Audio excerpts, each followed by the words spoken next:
neutral nor indifferent. We are with.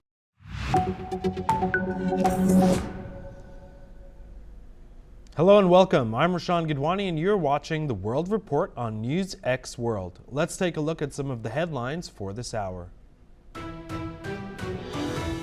The U.S. military says it has destroyed 16 Iranian mine-laying boats in the Strait of Hormuz after President Donald Trump warned Tehran not to deploy mines there. The strait is one of the world's most critical shipping routes for oil and gas.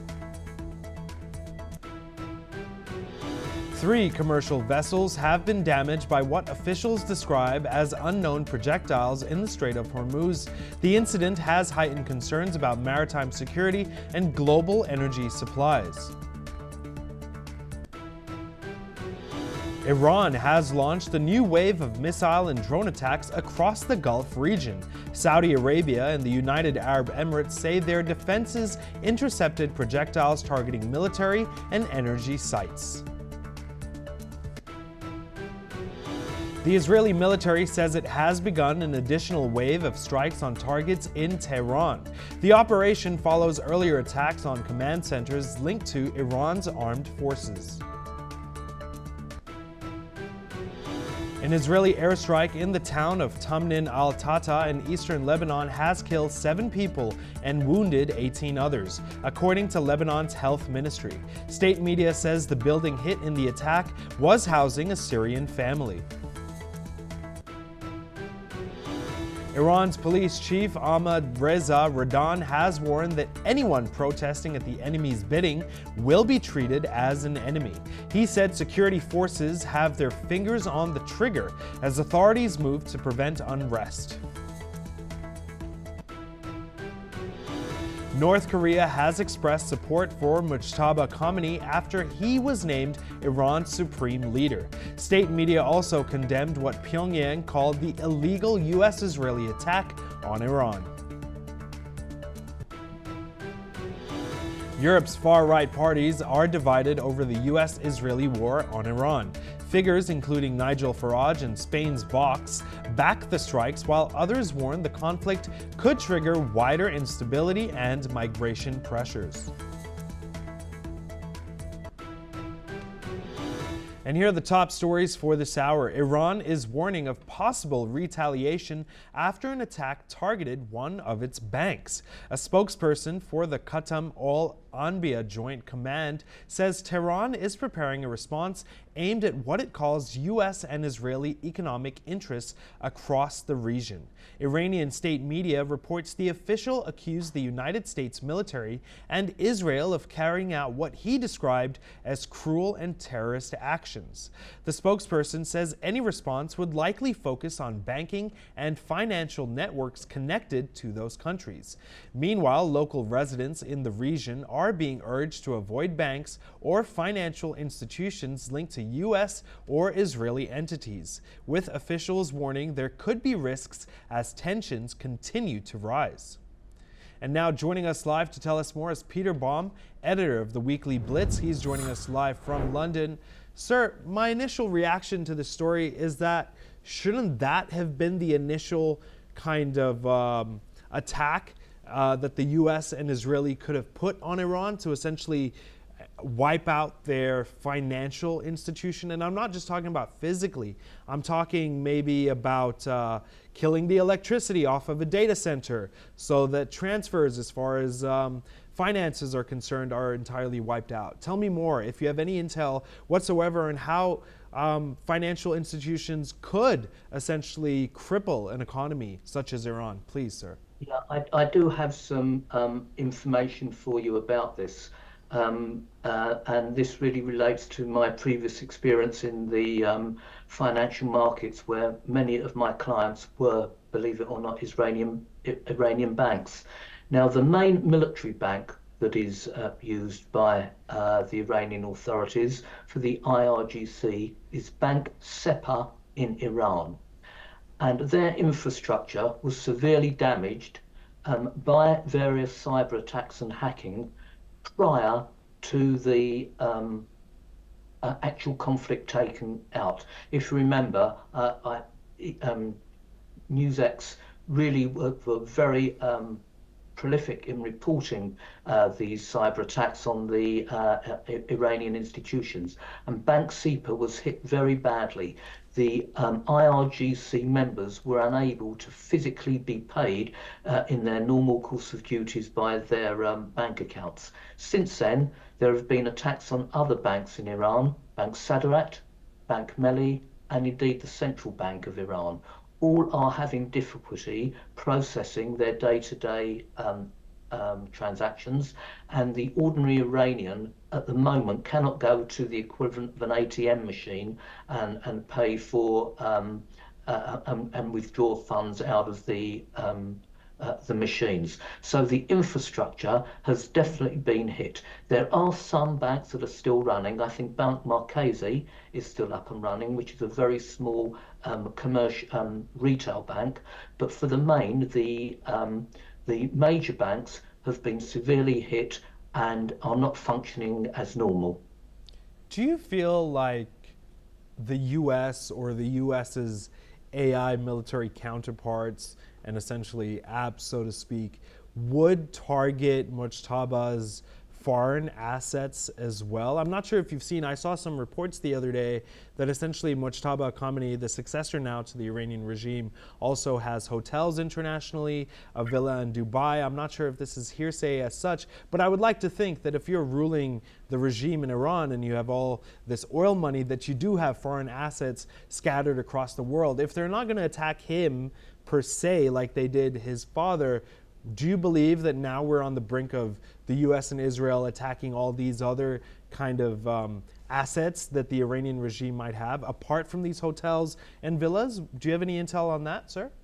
I think you're absolutely right. And just to give you and your viewers and listeners an update, in the UK alone, Mujtaba has a number of very high value houses in the most exclusive parts of London, in the Bishop's Avenue, and the value of the properties, excuse me, that he has is estimated to be well over $400 million.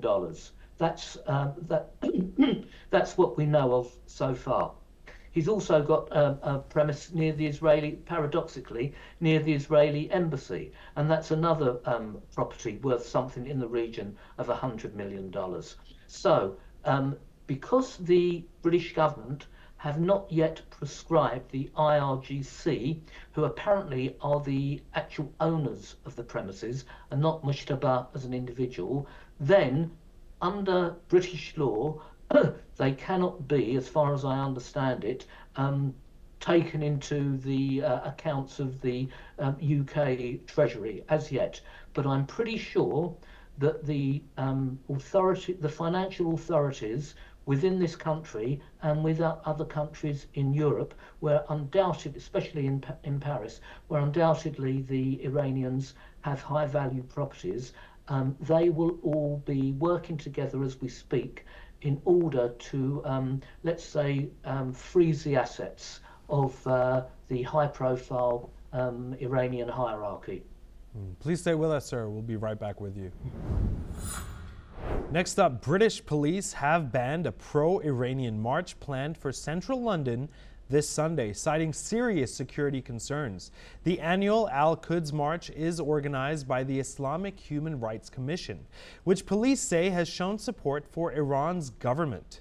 Authorities say the risk of clashes between protesters and counter-protesters, along with heightened tensions in the Middle East, could lead to severe public disorder. Officials note this is the first time in 14 years that police have used their powers to ban a protest. Even with the ban in place, police say they are preparing for a challenging and potentially tense weekend in the capital. And now joining us live again to tell us more is Peter Baum, editor of the Weekly Blitz, joining us live from London. Sir, how exactly do you believe that the police find out about such protests? Are they being disseminated and shared on social media, or do they have essentially undercover agents who are also part of these protest groups? What intel do you have on this, please? Yeah, they are indeed being shared on social media, but in the UK there is a process. When an organised march wishes to take place, permission has to be granted from the not only from the local council but also from the respective police authority responsible for that area. Now, since the outbreak of hostilities in Gaza in October of 2023, virtually every day, every weekend, in every main city, there have been marches. Now, the marches to date have been peaceful. A few arrests, and unfortunately for business people and people wanting to get about their daily business, their lives have been completely obstructed. But that's no reason under UK law to stop the marches. However, more recently, since the outbreak of the hostilities with Iran, there have been counter protests for those supporting the demonstrators in Iran and those who are supporting the extremist totalitarian theocracy in Iran.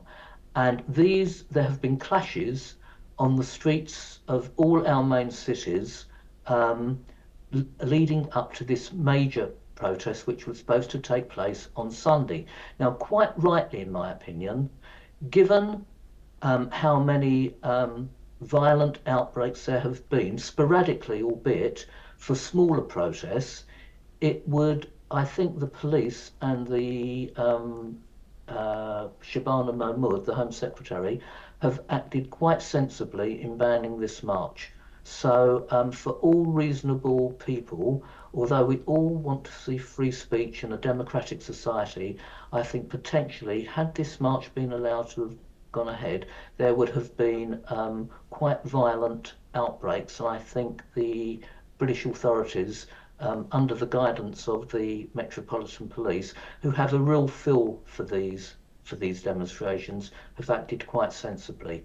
They could state that that the march could be limited and confined in an area like a big park, for example, but to actually march through the streets, I think, would have created some very unpalatable and undesirable situations. Please stay with us, sir. We'll be right back with you.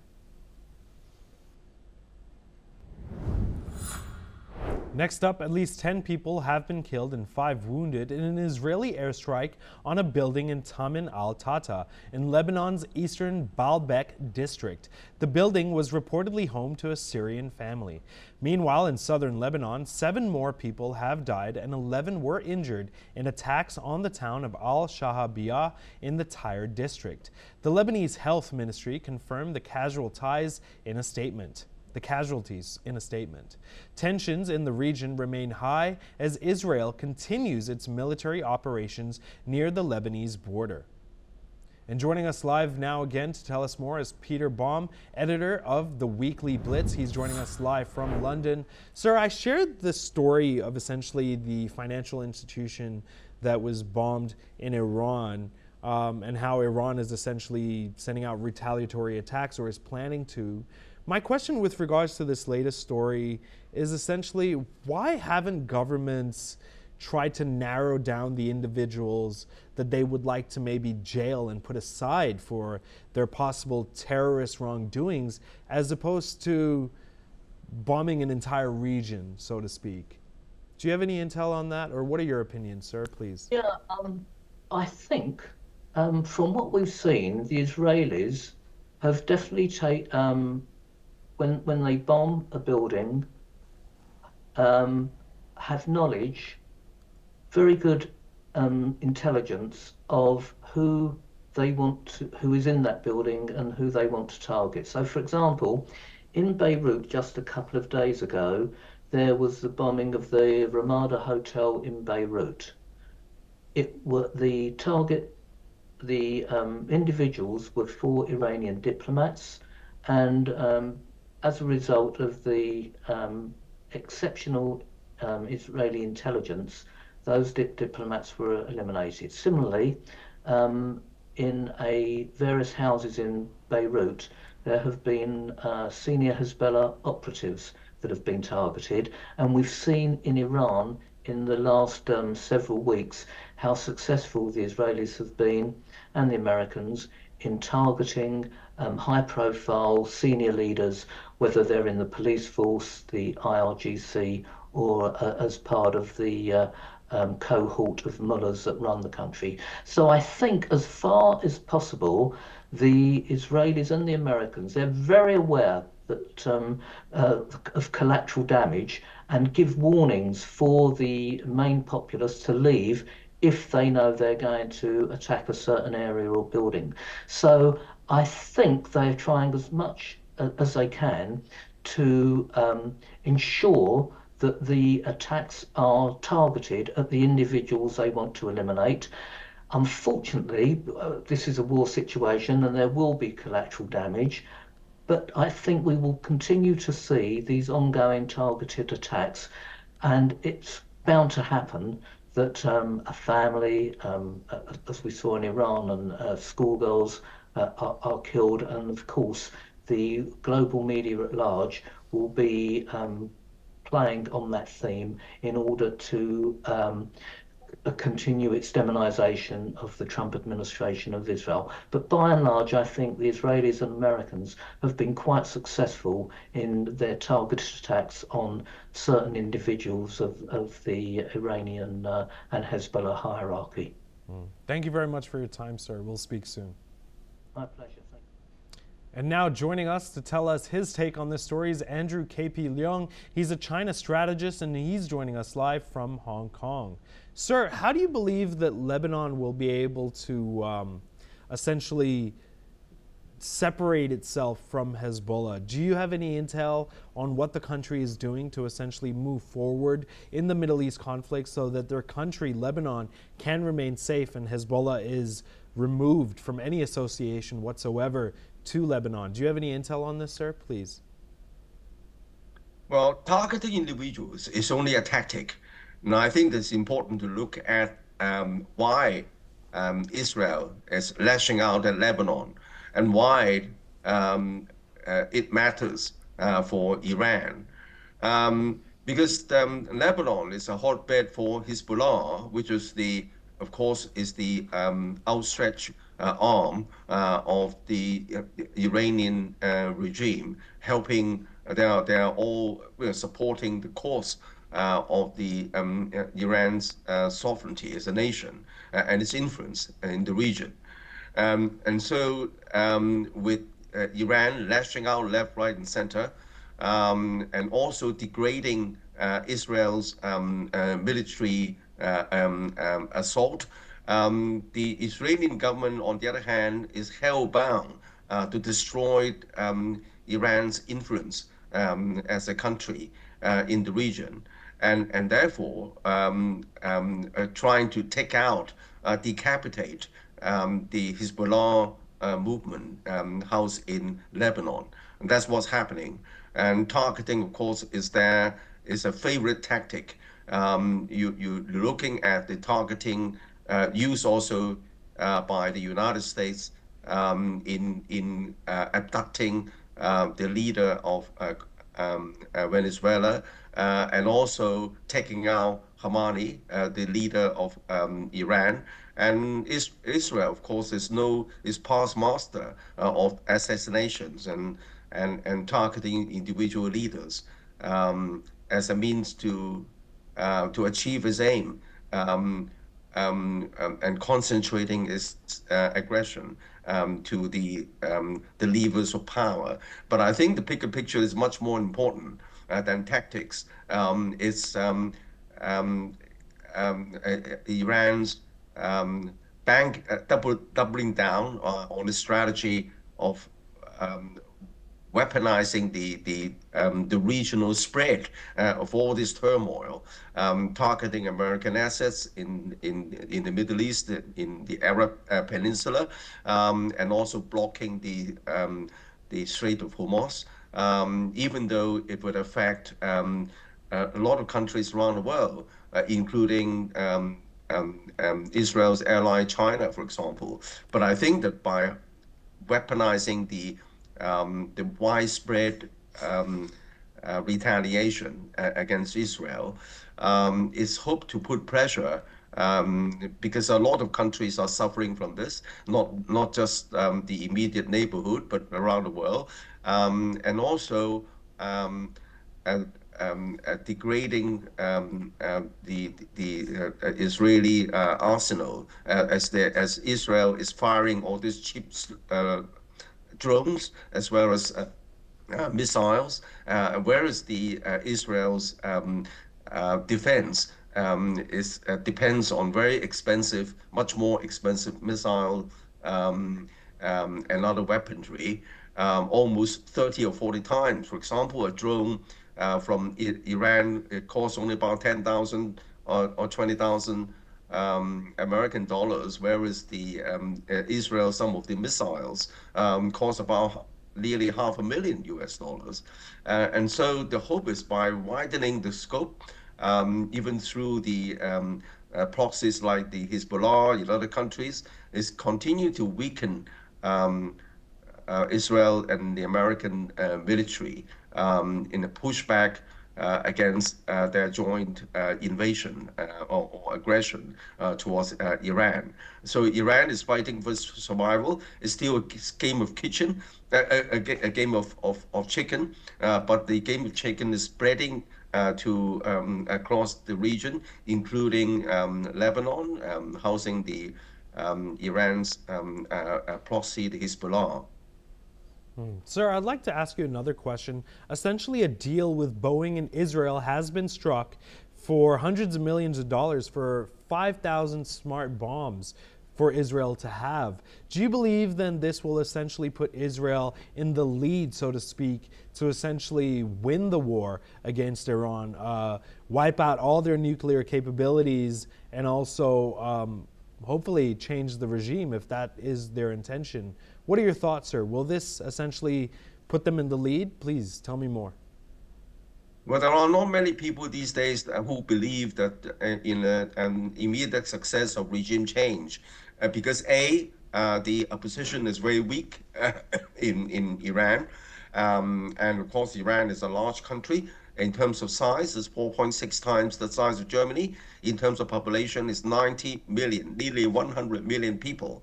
And then because of the decapitation of its religious leader, which has ruled Iran for decades, is a blatant trampling on the national sovereignty and the national dignity of Iran as an ancient nation. And I think that this serves only to rally a lot of the Iranian people towards the government, including even people who used to be to oppose the Khamenei regime.